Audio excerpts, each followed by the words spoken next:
days of trudging through the jungle, your party has finally found it, the Temple of the Golden Dragon. Hello again guys, welcome back to Bodging&Building. I'm really excited to bring you this episode because I am so happy with how this turned out. I had this dragon toy, not quite sure exactly what it is, I'm assuming it's a How I Train Your Dragon kind of thing. And I had this idea for a temple, so I decided to put it together. First thing I decided was, because of the shape of the mouth, I wanted to put the body up on a raised plinth and have the jaw hanging over the side. So I started off by making a few measurements, and using some hardboard or a thick card, I decided that I was going to make this into quite a 3D thing. I was going to have a ground and a back wall, and then have this raised plinth area with some steps and whatnot.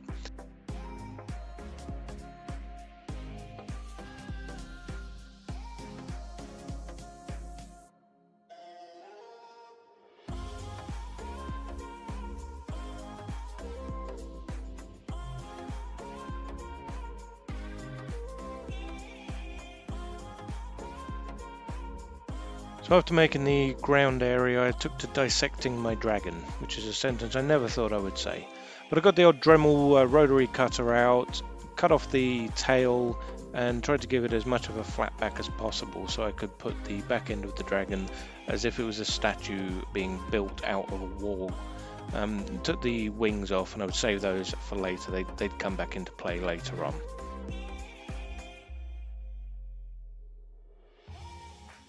So next up was building the altar or plinth that the dragon was going to sit on. Went back to good old XPS foam for this, for the ease of carving in the stone texture that I was going to want on there.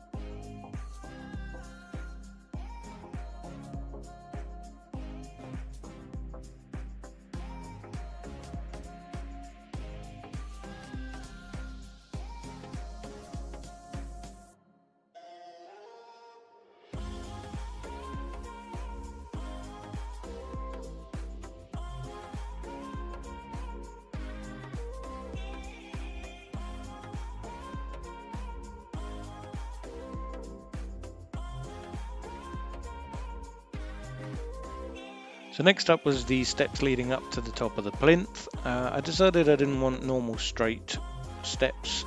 I wanted the rounder steps that you would normally get attached to an altar. So what I used was a tin can lid, drew around that to get the curved edge. Made 8 of these to give 4 steps on either side, and then cut down the backs so that they would fit to the corner. This thing goes so great, but it went well enough. If I do these round steps again, I think I would definitely be looking for a different method. The front went okay, it was the fitting the back to the already existing corner, which should be relatively easy, but trying to cut down so that there was a step smaller than the one beneath it and get the back right, I don't know, my measurements must have gone wrong somewhere, but as I say, it was good enough for what I was doing here.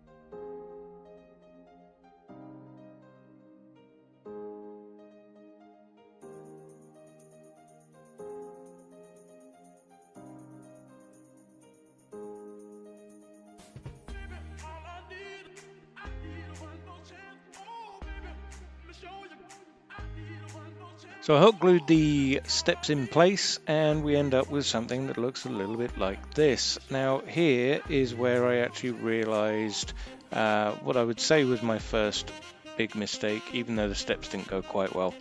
I wish, if I was doing this again, what I would do is I wouldn't attach the dragon statue to the board already. I would do everything else and then attach the dragon almost right at the end. It just became a bit of a problem trying to texture and paint around it. But as you can see, I took the dragon outside and I spray painted it white to try and give it a nice even base for me to paint on later on. So next up, I used a little bit of grout just to fill in a few gaps between the steps, under the step and the base itself, and just smooth out a few other little inconsistencies. First time I've ever used grout, I think it went okay. Following this, next up would be adding on the bricks and getting the brickwork going behind the dragon. I also put a little bit around the dragon to give it a bit of a recess so it wasn't bricks all the way up to the neck of the statue.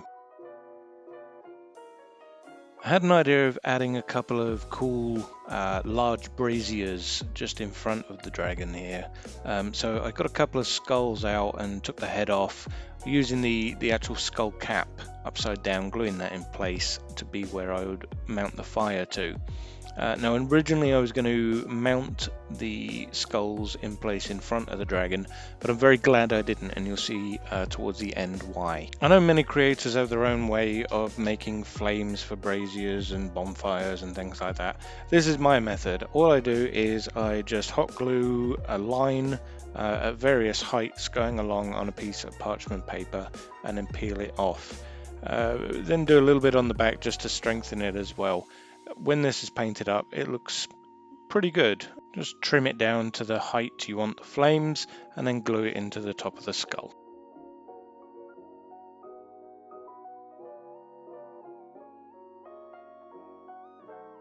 For the groundwork here, I didn't just want to go with stones the same, or brickwork I should say, the same as the back wall. So I looked to another crafter, and I've got to give a big shout out to Frankie D Crafter, who one of his videos was the inspiration for how I did this groundwork here. He did a video about a month ago called Gravelord Boss Room Diorama, and that was very much the inspiration for the ground here.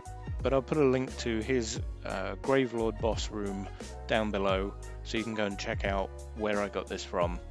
Frankie D Crafter is a brilliant crafter. I've been following him for a little while, and I've got a few ideas from him that you will very much see going into this. Little safety tip, guys: if you're ever cutting the excess off, don't cut towards your hand, because I managed to cut my finger open. Not long after this, my glue gun then decided to blow up. So yeah, a good time was had by all. And here I tried to do this a little bit more my own than the way Frankie did it. I used a combination of salt, baking soda and sugar for different size granules to go in the middle of the stones. Didn't work very well, but I black bombed it, and it was only at that point I realised it didn't go well. I decided to add in a little bit of wreckage, so I smashed off a few corners of steps and added in some various piles of broken rubble and things like that, just to give it a little bit more character. Realising my salt and baking soda combination didn't work, I went down the beach and got some sand and glued all of that in between the stones on the ground.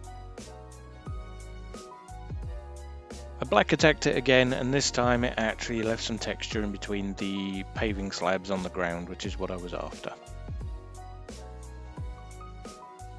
Then the even more fun part, painting. I used a couple of various greys and whites on the stones, a darker grey on the bricks up the back, and then added some dry brushing of browns, reds, and a few other stony colours that I have in my collection.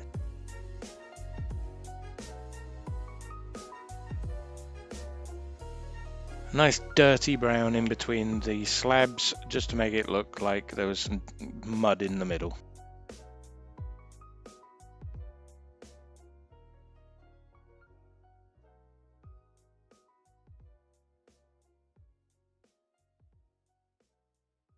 Some more dry brushing going on just to give this stone a lot of different colors over some of the different textures, and then adding some various washes to the back wall to make it look like some water had dripped down and there was some extra coloring and staining on the bricks. We also gave the gold wings that had stuck to the back wall silver edging in all the bits in between the actual webbing of the wings. I forget what they're called, fingers or something like that. But just to give it a bit of color difference, I painted those areas silver. For some reason my camera decided it wasn't going to record the section where I actually painted the dragon gold, but as you can see that happened. The Temple of the Golden Dragon, obviously the dragon goes gold. Generous dab of black wash going all over the, well, pretty much all over everything. The stones, the rockery, the dragon itself. Just to pick up a lot of the detail going on. The dragon itself was actually painted in a bronze and then black washed, as you can see, and then gone over the top with a very much brighter gold as a dry brush just to make it pop a little bit.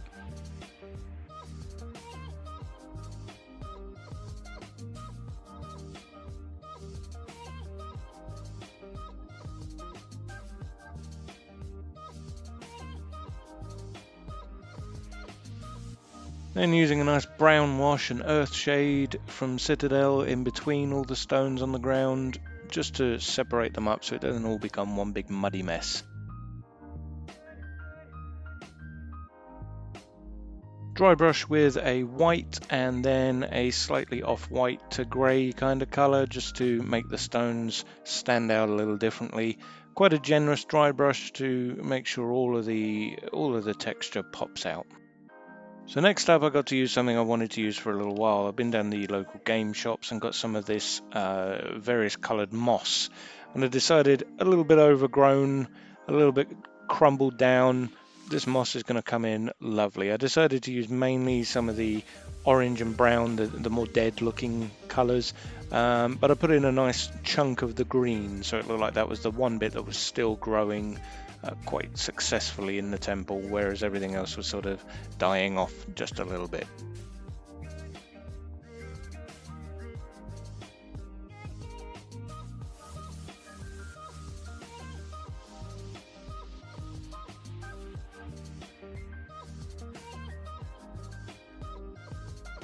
This bit I almost forgot to do. I decided I wanted to put a couple of small braziers on the wall. I knew how I was going to do it, I just kind of forgot to do it. So I got a few golf tees, got out the old rotary cutter, cut the actual stick part off and just kept the cup, and then cut the back off the cup so it would stick flush to the wall. Rinse and repeat the fire method that I did earlier on to go in the top of the skulls, and you got two little braziers just to pop there on the wall.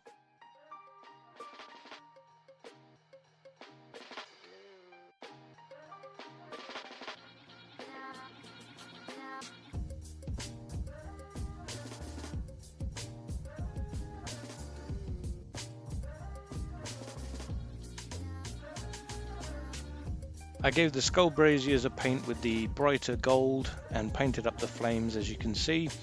Didn't glue them down, which I'm very happy about. I think I said that earlier, but this means you can position them wherever you want to. The big old diamond is actually a bouncy ball, but it fit perfectly in the mouth, so I thought that was cool.